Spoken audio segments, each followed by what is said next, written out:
लंबे इंतजार के बाद सूर्य का गोचर अपने स्वराशि सिंह राशि में हो रहा है। ये गोचर मकर राशि के ठीक अष्टम भाव पर होगा।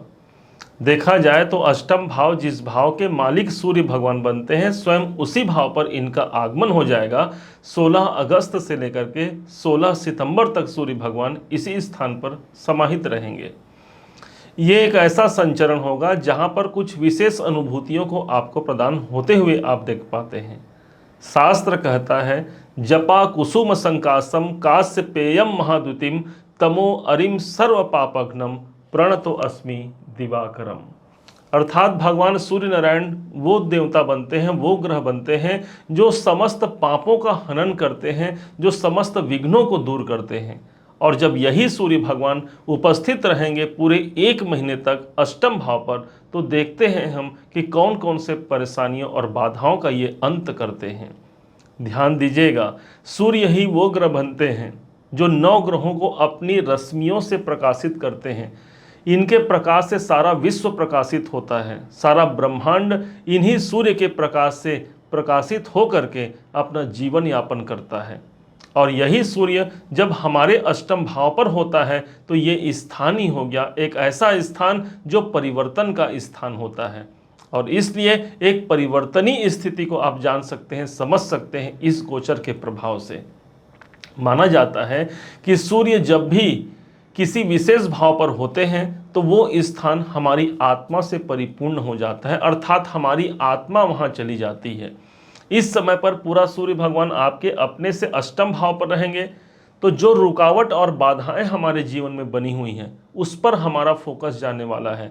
हमारी आत्मा वहां जाएगी और किस युक्ति से उससे हम बाहर निकल सकते हैं, ये प्रयास हमको दिला पाते हैं भगवान सूर्य का यही सुप्रभाव होगा। अष्टम भाव एक अंधकार का भाव माना गया है। स्वयं सूर्य भगवान से बड़ा कोई उजाला का पुंज नहीं है। एक ऊर्जा के पुंज तो हैं ही, साथ में एक ऐसे ग्रह हैं जिनको शासक और राजा कहा जाता है। राजा जिस स्थान पर चले जाए वो स्थान कभी भी खाली नहीं हो सकता। अर्थात अष्टम भाव पर आए हैं, यदि कोई शुभ परिणाम निकल कर सामने नहीं आ रहे हैं तो राजा यहाँ पर उपस्थित होकर के आपके जीवन को बदलावमय स्थिति पर प्रदर्शित करेंगे। कौन से वो परिणाम हैं जो प्राप्त होंगे? अष्टम भाव है ज्योतिष विद्या का, और इस हिसाब से कोई भी ज्योतिषी जब तक सूर्य का उनको कृपा न मिल पाए तब तक वो व्यक्ति अपने ज्योतिषी जीवन में उन्नति को प्राप्त नहीं कर पाता। इस समय पर जो ज्योतिष गण हैं उनके लिए एक बहुत अच्छा ये समय हो गया। जो लोग ऑकल्ट साइंस पर अपना काम करते हैं उनके लिए अच्छा हो गया। गुप्त ज्ञान विज्ञान के प्रति आपकी निष्ठा बढ़ेगी, उस पर आप अपना समय व्यतीत कर सकते हैं। एक ऐसा समय होगा कि आपको स्वयं रिसर्चर बनाता है ये, जहाँ पर आप रिसर्च कर पाते हैं। यदि आप स्वयं रिसर्चर हैं, इस फील्ड में काम करते हैं, ये गोचर आपके लिए बेहद अनुकूल साबित होगा। स्वयं अपने परेशानियों को इस समय पर ढूंढ पाते हैं आप, और उस परेशानियों से बाहर निकलने का एकमात्र विकल्प ही आपका सूर्य है जो ठीक अष्टम भाव पर उपस्थित होगा। विशेष बात तो तब हो जाती है जब यही सूर्य शनि के संग मिलकर के एक समसप्तक नाम का एक योग भी बनाता है।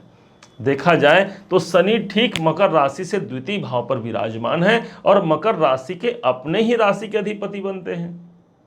अब इस समय पर शनि की 7वीं दृष्टि सूर्य पर पड़ेगी, ये यहाँ से 7वीं दृष्टि, और सूर्य देव भी अपनी 7वीं दृष्टि से अपने पुत्र शनि देव को ही अपनी दृष्टि प्रदान करेंगे।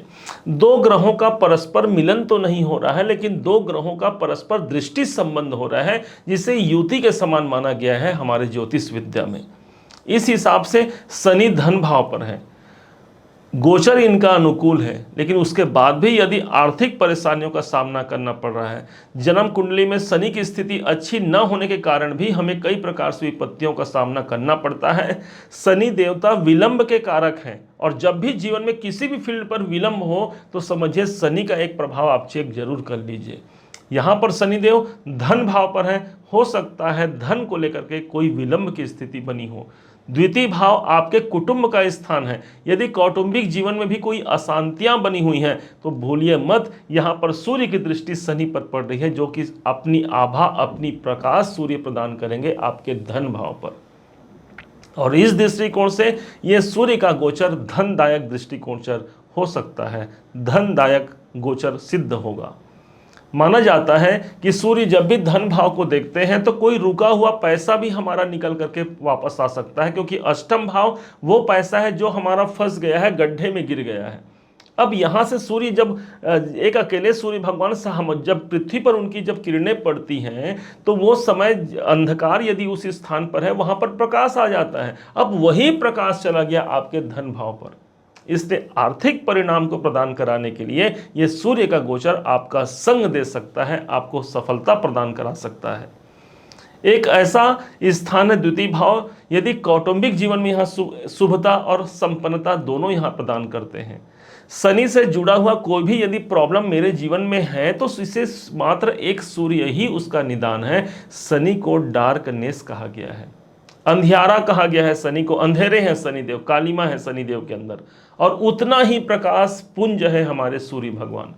तो ये जो समसप्तक योग का प्रभाव होगा जो 1 महीने तक प्रभावी रहेगा, इस दरमियान शनि के पॉजिटिव जो प्रभाव होते हैं वो भी आपको अर्थात मकर राशि को सर्वाधिक मजबूती से प्राप्त होते हुए आपको नजर जरूर आता है। शनि एक तरफ कर्म है तो दूसरे तरफ सूर्यदेव हमारे कर्मों में प्रतिष्ठा है। व्यक्ति अपने कर्म की जागृति सूर्य नारायण के शनि के द्वारा करता है, लेकिन उस कार्य में कितना उसे पोजीशन मिलेगा, कितना उसे बढ़ोतरी मिलेगा, इसका निर्धारण एकमात्र सूर्य भगवान करते हैं। इस टाइम पर दोनों की युति है, हो सकता है कार्य क्षेत्र में कोई बड़े पोजीशन, बड़े परिणाम निकल करके सामने आ जाए। भूलिए मत कि अष्टम भाव जो होता है वो अचानक से कार्यों को प्रदर्शित करता है। कोई अचानक से इवेंट हो सकता है, कोई अचानक से हमें समाचार आ सकता है, कोई अचानक से हमें पत्र मेल आ सकता है कि हाँ भाई आपके धन संबंधी या कैरियर से जुड़े हुए कोई मामले यहाँ पर संपन्न होते हुए आज आपको हम प्रदर्शित करते हैं। शनि एक ऐसे ग्रह हो गए जिनको विलंब लगता है किसी भी इवेंट को देने के लिए, लेकिन वहीं पर सूर्य भगवान 1 महीने के लिए आते हैं, अपना काम संपन्न करके चले जाते हैं। शनि देवता के पास 2.5 साल का कार्यकाल है, देवगुरु बृहस्पति के पास 1 साल का है, राहु केतु के पास तो आपने देखा कि 1.5 साल का अवसर है। ये सभी के सभी ग्रह, राहु केतु को छोड़ दिया जाए तो बाकी जो ग्रह बचते हैं सबके सब अस्त भी होते हैं और साथ ही साथ ये वक्री भी होते हैं, राहु केतु भी वक्री होते हैं। लेकिन एकमात्र सूर्य भगवान एक ऐसे ग्रह हैं जो न कभी वक्री होते हैं और न कभी अस्त होते हैं, बल्कि सूर्य के अधिक निकटता होने के कारण बाकी ग्रह अस्त हो जाते हैं। अब वो राजा है और वो राजा आपके परेशानियों के भाव पर आकर के परेशानियों से मुक्ति दिलाने का एक बड़ा सोर्स, बड़ा अवसर आपके लिए यहां पर प्रदान करते हैं। अष्टम भाव प्रभावी है, इसका मतलब यह भी हो गया कि इस समय पर कोई गुप्त कार्य जो पहले से आपने किया है उस कार्यों में यहां पर जागृति भी आ सकती है। तो इसलिए ये समय ऐसा है कि अपने कार्यों को बड़े गुप्त ढंग से आपको करना होगा। सूर्य अष्टम पर आए हैं, गुप्त कार्यों से आपको लाभ यहाँ पर प्राप्त होता है, गवर्नमेंट से लाभ हो सकता है। अष्टम भाव पर सूर्य समाहित है यहाँ पर। कैसे इस सूर्य से हमको लाभ लिया जा सके, कैसे ये सूर्य हमें पॉजिटिव रिजल्ट देंगे, तो ध्यान दीजिएगा सूर्य का सीधा सीधा संबंध होता है हमारे पिताजी से, और यहाँ पर सूर्य का संबंध बनता है शनि से। शनि पुत्र हैं और सूर्य पिताजी हैं। तो जब भी सूर्य शनि या शनि के प्रभाव को हमको कम करना है, सूर्य के प्रभाव को बढ़ा देना है, आपके पिताजी का मान सम्मान करना, उनकी सेवा करना, उनके मुख में प्रसन्नता होना सदैव आपके सूर्य को बलिष्ठ बनाता है। और ये सूर्य अकेला ऐसा ग्रह है जो आपके जीवन में यही परिवर्तन करता है, क्योंकि अष्टमेश तो भाई सूर्य नारायण ही बनते हैं। पिता से संबंध मधुर रखिए। पूर्व दिशा के स्वामी कहा गया है सूर्य को, और इस कारण से पूर्व दिशा से जुड़ करके वहाँ साफ सफाई से युक्त आपका माहौल, वहाँ पर का स्थान होना चाहिए। पूर्व दिशा जहाँ पर सूर्य उदित होते हैं उस स्थान पर सदैव जल अर्पण करना प्रातःकाल एक बहुत अच्छा श्रेष्ठ परिणाम दिलाने वाला साबित होता है। प्रातःकाल उठ करके भानु प्रिय नमस्कार, सिर्फ आप भगवान शिव इसको सूर्य नारायण को सिर्फ आप प्रणाम कर लेते हैं, इस प्रणाम मात्र से ये राजा प्रसन्न हो जाते हैं, क्योंकि ये राजा हैं। जब हमारे समक्ष कोई राजा आ जाए तो हम कैसे करते हैं, उठ करके उनके सामने अपना मस्तक झुका करके उन्हें प्रणाम करते हैं। ठीक इसी प्रकार से सारा जगत प्रातःकाल उगते हुए सूरज को प्रणाम करता है। हो सकता है कि आपके यहाँ यदि बदली छाया हो या किसी कारण से आपके घर की दिशा दक्षिण पश्चिम या उत्तर दिशा हो तो साक्षात सूर्य भगवान सुबह एकदम से आपके घर पे नजर ना आए, लेकिन इसका मतलब ये तो नहीं कि सूर्य भगवान उदय ही नहीं हुए। और इसी समय पर सूर्य नारायण आपको दिखे ना दिखे, पूर्व दिशा की तरफ मुख करके आप यूं ही जल डाल सकते हैं, उनको प्रणाम कर सकते हैं, मन में वंदन कर सकते हैं। और जिस दिन ये मजबूत हो गए ना, तो समझिए सभी के सभी ग्रह जब इनसे रश्मियां लेते हैं, राजा के अगेंस्ट कोई नहीं जा सकता और राजा का शासन मानना ही पड़ता है। इसी प्रकार से सूर्य जब हमारे अनुकूल हो जाए तो बाकी सभी ग्रह, चाहे वो कोई भी ग्रह हो, उनको राजा का शासन मानना ही पड़ेगा, अर्थात शुभ परिणाम देना ही पड़ेगा। और इसी परिस्थितियों को जन्म देने के लिए आपके परिवर्तन भाव पर सूर्य भगवान पूरे 1 महीने तक यहाँ पर समाहित रहेंगे। इसका भरपूर लाभ उठाइए।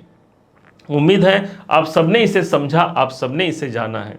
यदि आपने इसे समझा है, जाना है, मेरे समझाने का प्रयास यदि आपको सार्थक लगा हो, मेरे समझाने का तरीका यदि आपको सार्थक लगा हो, तो हर बार की भांति इस बार भी अपना प्यार भरा लाइक और कमेंट करना कभी मत भूलिएगा। और हाँ, यदि अभी तक आपने चैनल को सब्सक्राइब नहीं किया है, सब्सक्राइब जरूर कीजिएगा। पुनः एक बार फिर आप सभी का दिवस बहुत मंगलमय हो, इन्हीं शुभकामनाओं के साथ। जय श्री राम।